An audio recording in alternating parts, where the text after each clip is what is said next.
اب ایک دانشور ایمان ہمیشہ بحث کرتا ہے. اب بالکل یہی مسئلہ ہمارے چرچ کے ساتھ بھی ہے. 1940 کی دہائی کے آخر میں بلی گرام کے بہترین دوست اور سرپرست اور یوتھ فار کرائسٹ کے شریک بانی بشر چارلس ٹیمپلٹن، جنہوں نے لاکھوں لوگوں کے درمیان منادی کی، وہ بائبل کے بارے میں شک و شبہات میں مبتلا ہوئے اور آخرکار وہ ایمان چھوڑ کر ایک ایگنوسٹک ملحد بن گئے.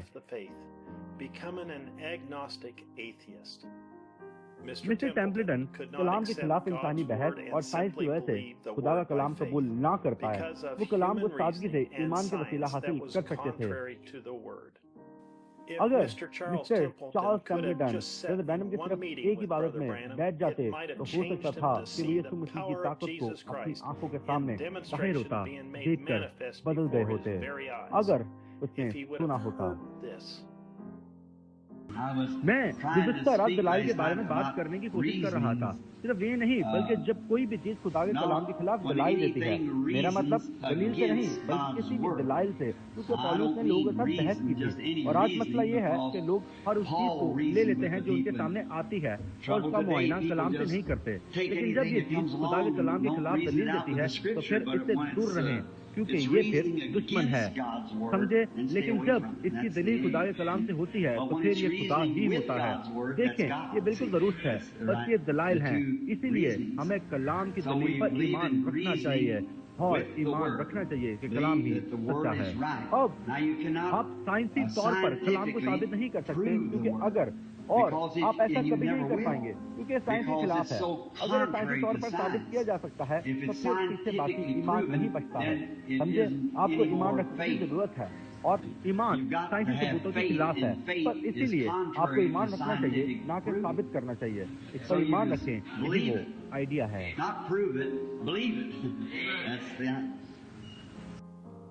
میں بہت شکر گزار ہوں کہ صرف یہی پیغام میرے سامنے سے نہیں گزرا بلکہ 1200 سے زیادہ پیغامات میرے سامنے سے گزرے ہیں.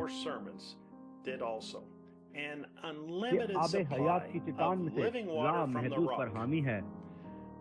مجھے اسے ثابت کرنے کی ضرورت نہیں، مجھے بس ایمان رکھنے کی ضرورت ہے کیونکہ یہی وہ طریقہ ہے.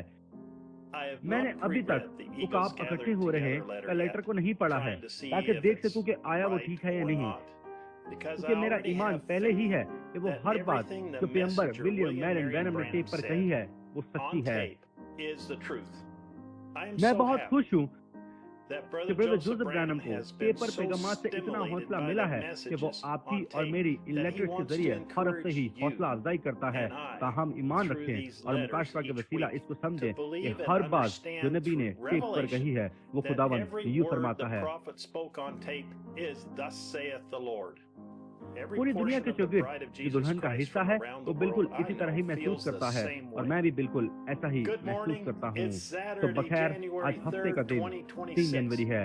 اب برینہم ٹیبرنیکل جیفرسن ویل انڈیانا کی طرف سے آج کا لیٹر جو کہ branhamtabernacle.org پہ شائع کیا گیا ہے. اے فواری کنویں سے پینے والوں، ہمارا کرسمس اور نیا سال کیا ہی شاندار گزرا ہے. ہم نے خدا کے بیٹے کے تحائف کو قبول بھی کیا اور انہیں کھولا بھی ہے جو اس نے اپنی دلہن کے لیے بھیجے ہیں.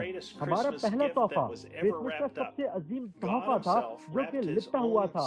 خدا نے خود کو انسانی جسم میں لپیٹ کر دنیا میں اس پیکج کو بھیجا. وہ اس کا پہلا عظیم تحفہ تھا جو کہ دلہن کی بحالی کے لیے بھیجا گیا. پھر خدا نے دلہن کے لیے ایک اور بڑے عظیم پیکج کو بھیجا. اس نے ہم سے اتنا پیار کیا کہ اس نے ایک بار پھر سے انسانی جسم میں آ کر خود کو ظاہر کیا تاکہ وہ ہم سے فون سے لے کر کام تک بات کر سکے. وہ یہی چاہتا تھا کہ وہ اور اس کی دلہن دونوں ایک ہو جائیں.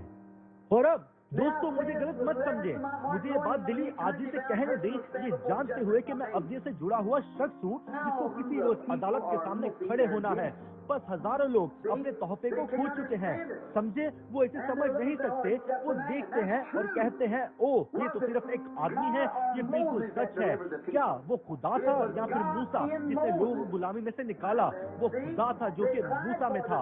دیکھیں وہ چھڑانے والے کے لیے رو رہے تھے اور جب خدا نے اس چھڑانے والے کو ان کے لیے بھیج دیا تو وہ اسے دیکھنے میں ناکام ہو گئے کیونکہ وہ ایک آدمی کے وسیلہ تھا. لیکن وہ آدمی نہیں تھا، وہ خدا تھا جو